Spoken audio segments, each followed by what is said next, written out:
Yeah, hold up. I look shiny. What's up, guys? Your girl Tia Mercy, and today I am back with another YouTube highly requested YouTube video. I wanted to make sure, it took me a little time to get everything together. You know, I wanted to grab as many notes as I can. I wanted to get enough input from you guys just to make sure my video is very informational. So today I am here with some BBL tips for you guys, some stuff that I wish I knew when I went on my surgery journey. So stay tuned for my question and answer part 2. I did a poll on my Instagram and asked you guys, what did you guys want to see? You know, what did you guys want to know? And this is what I came up with, just, you know, out of the questions you guys asked me. So make sure you guys stay tuned for this video. Stay tuned for that. Make sure you like, comment, and subscribe to my channel so I can give you guys good content. Period. Wait. Get into the video. So BBL tip number 1. Proper nutrition post-op. So I just want to let you guys know, I put a couple notes down on the back of these, so if you guys see me like back and forth, you know what I'm doing.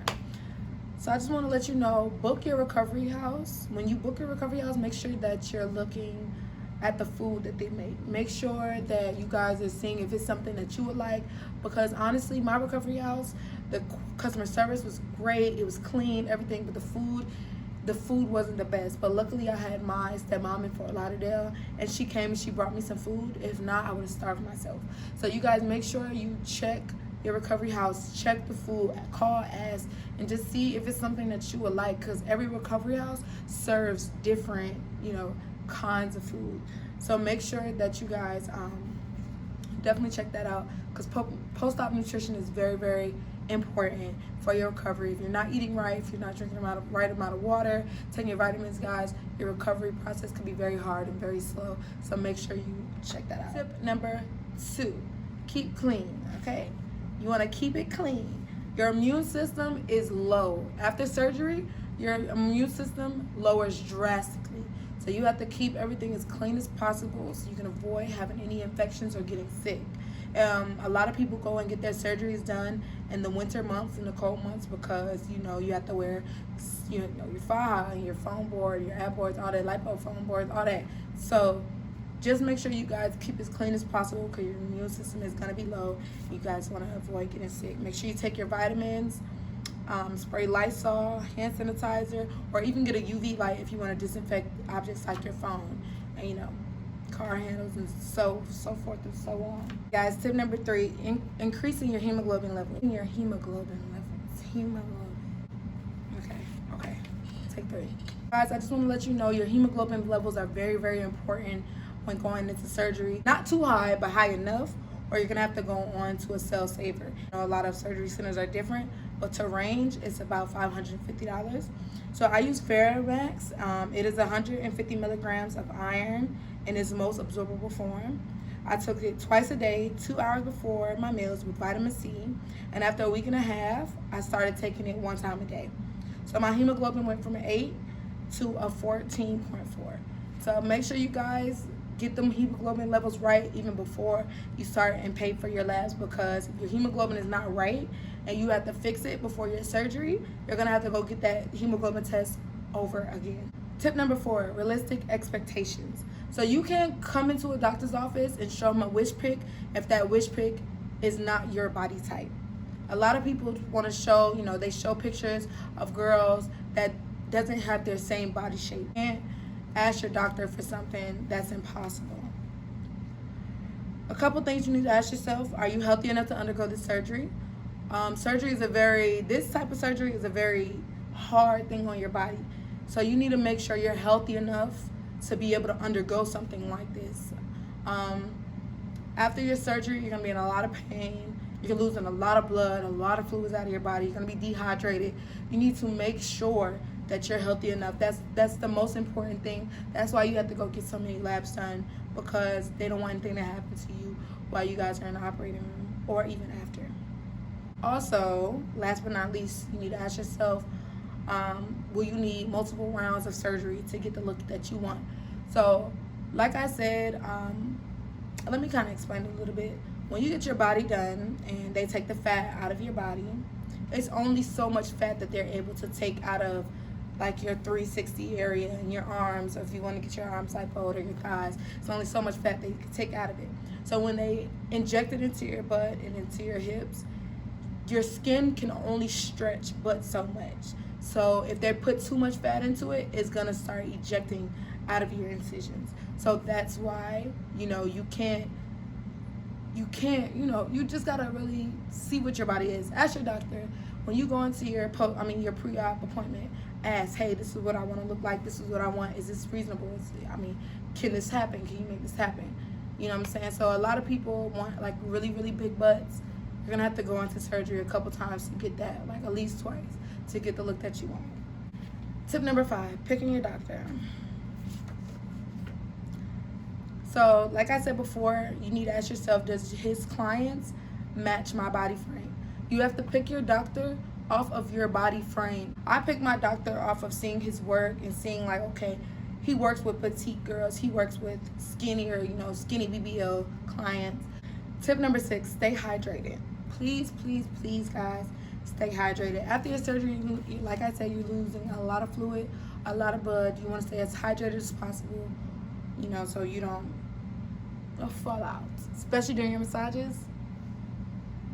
Honey, make sure. So after surgery, you have to consume a lot of water to counter the dehydration that you'll be feeling. When you come out of surgery, your throat is going to be really dry, really extremely dry, and it's going to be like that for like 2 days. It's going to be very, very dry. It's going to be like, you know, the little clear your throat a lot. Make sure you guys drink a lot of water, and also Halls helped me out a lot with that.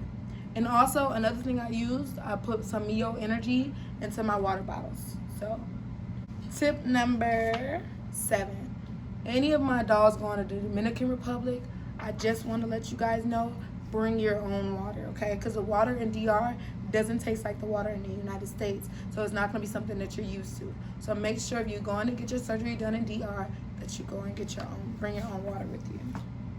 Tip number 8, what is that, baby? Money, money, money, okay? So tip number 8, why would you spend thousands of dollars on your surgery if you're going to be cheap about your post-op materials? After your surgery, the prices, the spending doesn't stop. You have to spend money on FAJAS. You're going to keep shrinking. Whether you buy a new FAJA or get it altered, you're going to spend a lot of money on your FAJAs. Also, you're going to have to spend a lot of money on massages. Massages range from anywhere to $100 to about $160. So just make sure you guys know that it's a lot that goes on after the surgery. The more massages you get, the better your body's going to scope. The tighter your faja, the better the compression, the better your body's going to look. That brings me to tip number 9, post-op massages. Try and find a mobile massage company, just because after your surgery, you're going to be very uncomfortable. You're not going to want to constantly drive to go get, your massages done. Like, honestly, when I was in a recovery house, I got my massages done in a recovery house. I didn't even bother going back to 305. And also, when I got back home, I also had massage people come to my house. So make sure that's something that you arrange or try to figure out and set up before your surgery. So when you come back home, it's not going to be a lot of stress for you. Tip number 11, surgery stages. So just to let you guys know, from day 1 to day 14, that is your post-op healing stages. So you need to be eating healthy meals, staying hydrated, and getting some rest. You need to constantly, every couple hours, be up on your feet. An hour, walk around, guys. You cannot stay in a bed. So from 15 days to 6 weeks, those are the molding stages. That is when your lipo areas are shrinking back together. You want to make sure you have your faja on. You want to make sure it's compressing you, because that's when your body is going to mold to the shape of your faja. So that's why they tell you wear your faja as much as possible, because you want your body to look like, literally, when you have your faja on, that's what your body's going to look like. So you need to make sure you keep those on 24/7 as much as possible. Wear your lipofoam boards, your ab boards, your back boards as much as possible. Don't spend thousands of dollars on this surgery if you're not going to maintain it. Tip number 12, fajas. So people say it's 3 stages to fajas. I believe it's 2, just off experience, but I just know after my stage 2 faja, I'm not going to go to a stage 3 faja. Okay, so listen, stage number 1, stage 1 fajas, Those are the full body compression fajas. Those are the ones that come down to your knees, normally come right here. The back is covered, and your titties are covered as well. Those are normally the stage 1 fajas. Stage 2, those are the ideal fajas that you would like to wear under your clothes. So after about 2 weeks go by, you can go ahead and put on your tighter compression faja. And it's normally gonna be like the one I have on. It goes under my bra, and I can put a t-shirt on under it because my breasts are out. And then it comes up to my back, goes up to the, like right here. And yeah, it just comes around, but it stops right here on my thighs. So this is a very comfortable faja for me. It's easy to wear under your clothes, whether you're wearing a short dress or whatever. It doesn't show. But this, guys, this is probably the faja that I'm gonna end at. Also, the fajas that come under your titty all the way around, the strapless fajas, those will leave you this little roll that the doctor takes right here. It's gonna leave you that bra roll. So don't do that, baby, because anything that you put in your skin, anything that's too hard on your skin, it's gonna make that print. It's gonna make that indent in your skin. So you don't want that. And that is the end of this video. That is all 12 tips for your BBL recovery, guys. I hope you guys enjoyed the video. Thank you so much for watching. Make sure you like, comment, subscribe to my channel. It's your girl Tia Mercy, and I'm out.